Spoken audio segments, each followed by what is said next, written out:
There was still real hope that this was a missing child who perhaps would be found safe and well, and those hopes were very quickly dashed. The remarkable thing that was revealed was the CCTV video footage from the Strand shopping centre, which actually showed James being led away by what appeared to be two older boys. There were these images which were inexplicable at that time, but you couldn't help but be concerned to a degree.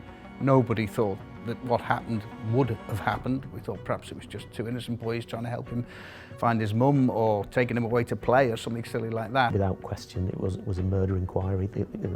The scene had been so horrific, and the level of injuries. They revealed he'd been hit by a train. This was genuinely unbelievable, and remains really unbelievable. Not just here in Liverpool, not just here in England, but around the world. People were absolutely horrified that a little boy could have been taken and murdered in these circumstances. And one of the extraordinary things was that the little toddler reins started to appear everywhere. I knew their names, I knew their addresses, I knew where they'd been arrested, I believe, before anybody else. I don't blame any of those people, because how on earth could you have known that those little boys had such wickedness in their hearts? There was something in the psyche of those two boys.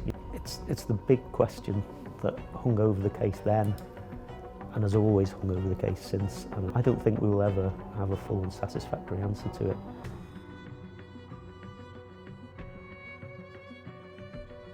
I'm John Thompson. I was the recently appointed Echo Deputy News Editor at the time the James Bulger story broke. My name is Mark Thomas.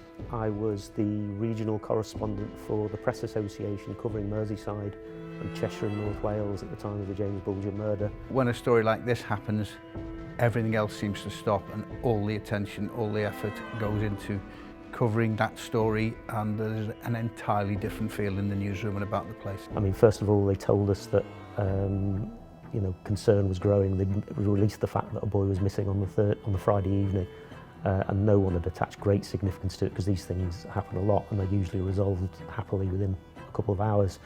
But the fact that he was still missing on the Saturday morning was causing concern. But the remarkable thing that was revealed was the CCTV video footage from the Strand shopping centre, which actually showed James being led away by what appeared to be two older boys. And by the Saturday morning, when I really recall first being properly aware of the magnitude of this story, or an idea of the magnitude of it, was when those CCTV images were taken of, we now know to be John Venables and Robert Thompson, leading him away.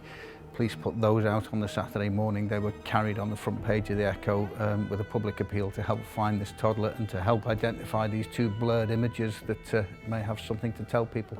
And to see that image made you realise that this was no accidental him getting lost situation. He had been deliberately led away. So that's when you realise that something a little more sinister is involved. Everyone quickly became aware, so the Saturday evening, and of course into the Sunday, that this toddler was missing and hadn't been found. There were these images which were inexplicable at that time, but you couldn't help but be concerned to a degree. Nobody thought that what happened would have happened. We thought perhaps it was just two innocent boys trying to help him find his mum, or taking him away to play, or something silly like that. And then also at that press conference, Denise Bulger, as she then was, accompanied by her then husband Ralph, made an appeal for help from the public in trying to find their son, which was very emotional and quite difficult to watch. She was obviously absolutely distraught by what had happened. In the back of your mind, you thought, hang on, what's going on here? You knew there was something wrong, there was something different about all of this. We'd never seen or heard anything like it. So the public would ring in. Everybody began to feel it empathetically, the concern for a 2-year-old child. Nobody felt like the family did, and like poor Denise Fergus, as she now is, felt, of course. There was a hope, and I think that it's a strange mixture of emotions really, because the thought that two older boys were involved kind of made you think that maybe there was a more innocent explanation than you thought. It just took over everybody's hearts and everybody's minds at the time. Everybody hoped and didn't that he'd be okay, and didn't really dare to believe that the boys like that could have done anything worse than that. The fact that they found the body, of course, was announced on the Sunday evening, I think. We were in the office, heartbroken, shattered that this was the result. We were told actually that close to the scene where the body was found, we were heard quite early and went to the scene, and they officially confirmed that a body had been found. And then later that evening, I actually got a call at home from a police press officer to tell me that the body had been formally identified by an uncle as that of James Bulger. Everybody felt, the death of the child, poor James, in the pit of their stomach again, but nobody had quite any idea in the immediate hours after the announcement of his body being found just what had happened to him, but that quickly changed and we all found out what had happened to him. Without question, it was a murder inquiry. The scene had been so horrific, and the level of injuries, they revealed he'd been hit by a train, but the extent of injuries beyond that was such that it was without question that they were looking at a murder investigation. It was quickly announced, I think, that it was murder was suspected murder was a murder investigation almost immediately, as I recall. But this was genuinely unbelievable and remains really unbelievable. Not just here in Liverpool, not just here in England, but around the world, that a toddler of that age could not only be murdered by somebody, but could be murdered by two 10-year-old boys intent on doing so. Still unbelievable. A murder investigation was being conducted from Marsh Lane police station in Bootle, and there would be once and sometimes twice daily news briefings there, and then from that we would obviously go to the various scenes that appeared to be relevant as various bits of information emerged during the week. And so a lot of door knocking, doing things like going around the Strand shopping centre, talking to shoppers about their reaction to it, going to the neighbourhoods that appeared to be involved in the story and trying to understand what might have happened. Of course there was pressure. Whenever a big story happens, a massive story happens, you've got the world's media piling into your town, to your city, wherever it is. You're on the local newspaper. You'd been a crime reporter, as I'd been for a couple of years. You'd been promoted onto the news desk just a matter of weeks before. Yes, there is pressure natural pressure to perform well in your role, and that means getting a line, getting ahead, finding out what is going on, finding out the truth of things. Nobody does it with any relish about selling newspapers or anything else. You just want to do your job well. It's where you're tested in these environments as a journalist, so you want to do your job to the best of your ability, and that means finding out everything that you can and then presenting it, reporting it in a way that is responsible but accurate and connects with people and informs them. So yes, you do feel all of that pressure, but of course it's nothing like the pressure that police officers and the poor family members were under at the time, so I wouldn't want to play that up, but yeah, you have to be on your A game. People were absolutely horrified that a little boy could have been taken and murdered in these circumstances, and one of the extraordinary things was that the little toddler reins started to appear everywhere, and every time you saw a toddler, particularly in the Strand, but all over the place at that time, all of a sudden they'd be attached to like a little lead arrangement so that they couldn't run too far from the parents' grasp, and that suddenly became quite a thing. I recall finding out that the two boys had been arrested. I believe we didn't report it because we couldn't report it. It would have been illegal and irresponsible to do so, but I knew their names, I knew their addresses, I knew where they'd been arrested, I believe before anybody else, and wrote a story for the Echo later that week saying that two boys were being held, and that front page was ready to go, and the police hadn't announced it, but I was sure of my facts, and just before we put the front page out, half an hour or so before, the police did announce that they had two boys in custody who were being arrested on suspicion of the murder of James Bulger. It was a strange thing that kind of affected everybody's view of the innocence of children, because people just started to think, could children really do something as wicked as what had just happened? And there was still, I think, the belief in a lot of people's minds that there had to be an adult involved, and that these boys had in some way been acting on behalf of an adult, some sort of Fabin-like figure in the background controlling them, because you couldn't believe that boys could do something like that. Within hours of them being arrested, I knew who they were, I knew their family circumstances, I knew where they lived. And we were able to capitalise on that to some degree, although we had to be very, very careful, of course, for a whole variety of reasons, knowing that. but we were able to do some sort of background checks with some of the reporters in the areas and the localities, but again, not revealing names to anyone in the communities, because it wouldn't have been right to do so, of course, but it gave us something of a lead for a short period of time. But yeah, you knew then that they were 10-year-old boys from the local area who, it seemed, had done this, and turned out to be the case. It was shocking, yeah. I had that privileged position of actually being in the court. Outside the court, a huge crowd was gathering of members of the public, and emotions were running very high as well. There was a lot of anger. When the police vans left the scene after the court appearance, the vans came under attack, and there were people shouting, lynch them, hang them, that kind of thing.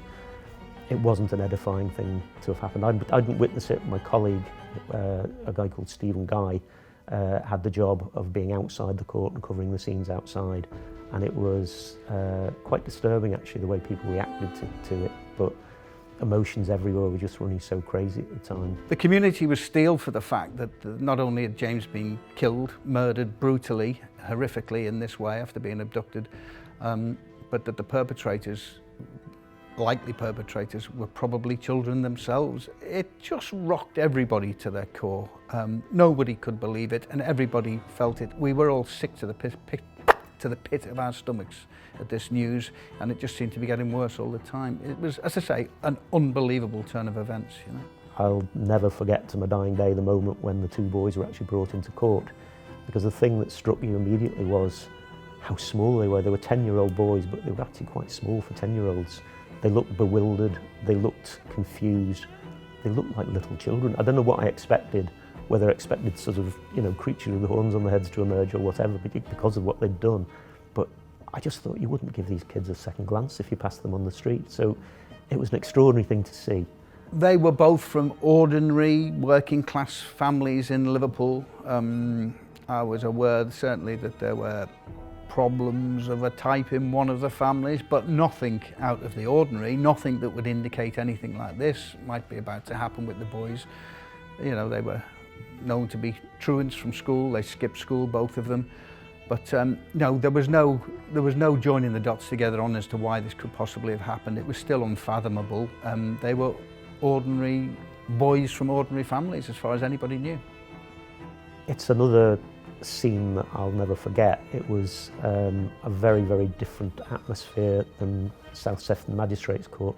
This was a proper old-fashioned, quite ornate, oak-carved courtroom with all that sort of weight of the power of the law about it. It was designed, you know, almost a century earlier probably, with the express purpose of putting the fear of God into hardened criminals, and it had that vibe to it. It was a very oppressive atmosphere in that courtroom.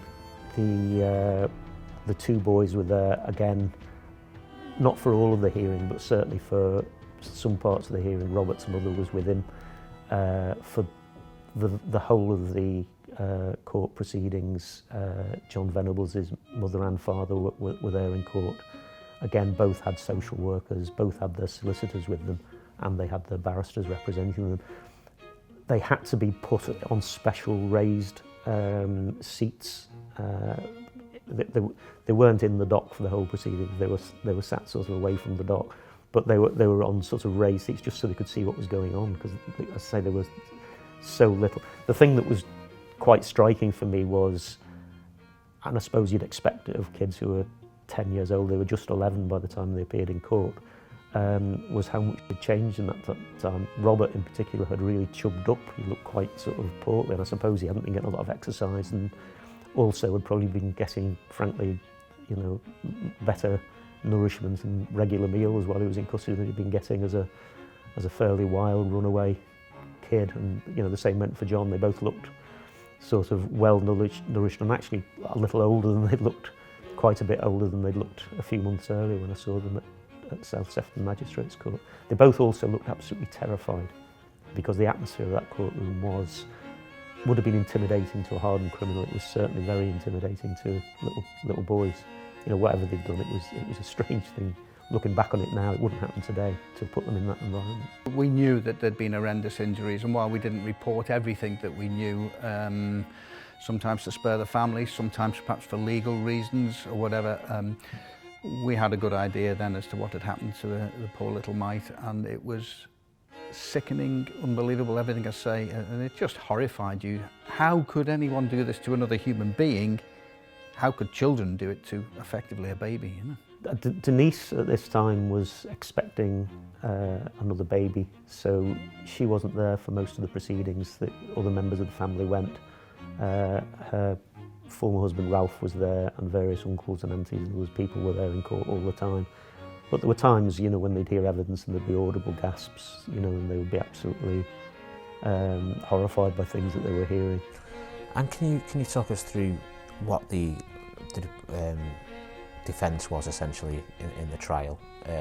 What arguments were the defence deploying to avoid a murder conviction? The intention was that they would, you know, they'd have taken a plea of guilty to manslaughter. They believed that although it had been established that they were above the age of criminal responsibility, between the age of 10 and 14, there's an area where there's a presumption, or rather that it falls to the prosecution to have to establish that the child was capable of knowing that what he did wasn't just wrong but really seriously wrong. So a lot of the evidence that was brought out was about establishing, and indeed a lot of this had been done during the interview process with the two boys as well, about establishing that they knew that what they had done was wrong, because 10 was, you know, if this had happened a few months earlier when they were both 9, they couldn't have been prosecuted for it. That 10 was the very minimum age you could be prosecuted at, and until you were 14, this particular element of it had to be established, because obviously children develop at different rates, and it's hard to imagine that any child, however young, wouldn't know that what they did was wrong. But nonetheless, the law demanded that had to be established in court. So I think the hope of the defence was to establish that they were guilty of manslaughter rather than murder. There was never any attempt to pretend that they hadn't committed the offence. The jury was sent out in a morning, and they were out for most of the day. I think a majority verdict was taken quite late in the afternoon, and then there was still no further movement. And then a couple of hours later, right at the end of play, the judge called the jury back, I think with the intention of sending them to a hotel for the night and reconvening the next morning, and asked the jury if they had reached a verdict. At that point, the charge, you know, the guilty verdicts were given. Denise was in court to hear that. There was a gasp. One of the uncles basically sort of hissed yes. There was it's hard to sum up how emotional that courtroom was. The boys were crying and looking confused. The social workers were trying to comfort them. Robert was choking for breath as though he was having some sort of asthma attack or something. He was, you know, very, very distressed by what he was hearing. John perhaps looked more bewildered, like he wasn't quite sure what had just happened. And the judge moved on very quickly to sentencing them, and sentenced them to be remanded to the same facility they'd already been in custody in, with a recommendation they should serve a minimum, I think originally it was 15-year sentence, but there were to be various appeals, and that would eventually come down quite significantly. You couldn't help as a human being but be touched by a story like this, but you know, you couldn't help but be angered almost viscerally by the fact that it had happened in the city. And of course there are those people who take that to another degree, perhaps more than they should. Their anger is understandable. Perhaps some of the behaviour at the time was less understandable, but it touched you, and you know, you want to protect children. That's what we do. That's, you know, and that's right and that's correct. And far from protecting a young child, you know, these two boys had taken a young child away and brutally murdered him. It's nobody could get it, and everybody was knocked off their axis by it. And yeah, as you say, the atmosphere in the city was one of shock, one of dismay, and with many people, yeah, one of anger. A few of the witnesses were actually in court, and quite a lot of them, because it was such uncontentious evidence, were just read out as statements to the court, because there was no point in any cross-examination of them. But I know Denise at the time very quickly came out and said, I don't blame any of those people, because how on earth could you have known that those little boys had such wickedness in their hearts? You know, what they were seeing was two boys dragging a little toddler that could have been the baby son of the family of one of them along. The boy was looking distressed, but there was nothing to suggest that they were dragging him off to commit murder or that he was being abducted. It was just one or two said, is he all right? And they said, yeah, we're taking him home, or came up with a series of different excuses. They were very good at lying their way out of the situation each time it happened. There was a sense that the eyes of the world were on Liverpool, and there was an awful lot of bad press. There had been an awful lot of bad press about Liverpool. I think Liverpool was trying to move on as the 90s dawned, as many areas of the country were, and was sort of doing so. And when this happened, this story, I suppose as a Liverpudlian, you couldn't help but think, oh no, this is a dreadful, dreadful story of itself, but will it be used to beat Liverpool again? You know, oh yes, this happens in Liverpool, nowhere else. Of course that's not the case, but it's such a rare case that perhaps that might be indicated. But you feared that there were those who would bash the city because of it. I'm not saying they did particularly, thankfully, but you couldn't help have it in the back of your mind after all those big stories and the way Hillsborough was misrepresented, yeah. It's a very important question. I don't think we will ever have a full and satisfactory answer to it. There was something in the psyche of those two boys. You know, they were both tearaway young kids, running wild, sagging off school, getting up to all sorts of mischief. There was nothing to suggest that they would commit anything like this. No one could have been forewarned about it. And maybe it was something, you know, I at the time when I was researching the book, I interviewed psychologists and psychiatrists and all sorts of people about it. And there was a suggestion that there might have been something unique in that combination of personalities. And if they hadn't come together in that way at that particular time, individually they would never have done anything as wicked as what they did. It's pure speculation and we'll never know. I mean, the awful thing is that probably even they, if they were sat being interviewed by you, wouldn't be able to tell you now, because they were 10 at the time. They then went through years when they were held in secure accommodation where they would be given all sorts of psychiatric intervention and counselling and so on. They will have been such different people by the time they were 18 than when they were 10. And they've, you know, Robert has not really been heard of publicly since. John Venables has reoffended and obviously caused some concern, but nothing with quite the gravity of this kind of crime, thankfully, but certainly with sort of indecent images of children on computers and so on. So there is clearly a continuing disturbance in him, and for all we know, who knows about Robert, but they would find it very difficult even themselves probably to articulate what they were doing at the time and what they were thinking at the time, because that, you know, your mind blanks things out like that, and I think they would both struggle today to be able to tell you what on earth came over them. One of the things that struck me, and it was very much in a personal sense, was that I was the father to a 2.5-year-old toddler at the time who had fur hair styled as James had his hair styled in that picture. He actually looked remarkably like my little boy. And that's got nothing to do with anyone other than myself, but it really did bring it home that this had happened to a boy, a toddler, who, yes, was a photograph to a lot of people, but to me, it was embodied in my own home, in my own arms with my own boy. And it just made it even more impossible to believe that somebody could do that to a child, and made me not realise, but made me think to a degree what the family must have been going through. To think that that could have happened to my boy, at and from a place where I used to work and knew well, the Bootle Strand, you just couldn't begin to get your head around it. But I know I went home every night that week and held him that bit tighter and loved him that bit more. I mean, at the time, and as a journalist, I'm always going to say I'm all for information being free, and I was pleased at the time that we were able to tell the public what we knew about them. And, that for me felt important then. But again, that's 30 years ago, and society's views on things change. Whether I would look at it that way today, I'm not sure.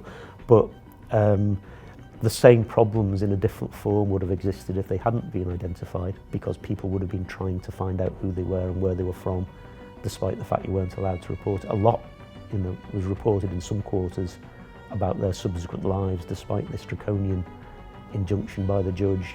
So basically people risk prison in order to reveal elements of their lives, even after they'd been named. But of course they were given new identities, and those new identities you're not allowed to reveal.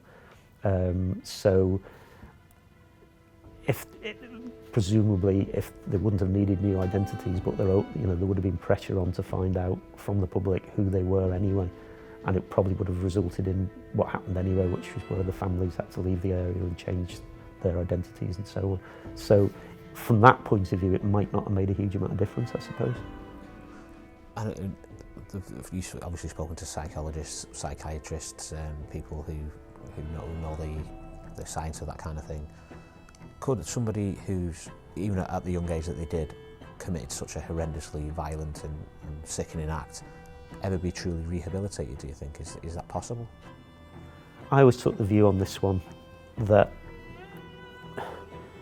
they were 10 years old when they committed this crime. If I was to say to you or to anybody else watching this, were you a different person when you were 18 than you were when you were 10? I bet you would say that yes, you were. And I always think that because of their age when they committed the crime, there has to be some possibility of rehabilitation. That said, I always thought that them being released as young as they were, from my personal point of view, I feel it was wrong. I feel that they should have spent some time in an adult institution, because it sends out a message to society that society won't accept this kind of crime. I'm not saying they should have thrown away a key on them, but I'm saying that maybe a few years in an adult prison added on to the time they'd done in young offenders institutions would have been a good thing. No parent ever let go of their child for a second in the weeks and months following the murder of James Bulger. And I know poor Denise, who's of course utterly blameless, in fact admirable, as Mark has said, in the way she's carried herself ever since this happened and beyond. How she's done it, I don't know. But she did say, if I'd turned left that day to look for him rather than right, I think it was, I'd have found him. Fate suggests she didn't do that, and why would she do that? It's a toss of a coin. But every parent of a young child, myself included, could understand to a degree how she felt. You've spoken to James's family over the years, I understand. Can you describe what impacts that had on them, how they coped with it, how they came across when you spoke to them? I mean, in the early days, it was complete and utter devastation, and they would find it very hard even to speak. When I wrote a book about the case, and when I was interviewing them for the book, Ralph couldn't really sit and talk for more than 5 or 10 minutes without having to leave the room and just go for a walk and get some fresh air, because everything came back so vividly to it. Denise and Ralph eventually went their separate ways, and it's not for me to say, but who knows how much of that was because of this awful ordeal that they'd gone through. It was certainly a huge and terrible tragedy to both of them. Denise has gone on to remarry and have more children, and has done remarkably, I think, to the way she's sort of got her life back together and got on with things. She's never forgotten though what happened to James, and she's always campaigned for him and fought to make sure that this can't be allowed to happen again to another child. She still campaigns to this day to try and make sure that one of the boys is not released from custody, and that if he is released from custody, he's properly monitored and all the rest of it. And she's done a lot of charity work in James's name. She said, it's remarkable what she's done. it'll stay with her forever, I'm quite sure, and she's still haunted by his death. I know, I'm sure will be to her dying day by what happened, but I think the way she's got on with her life in those circumstances is a testament to the courage she's shown.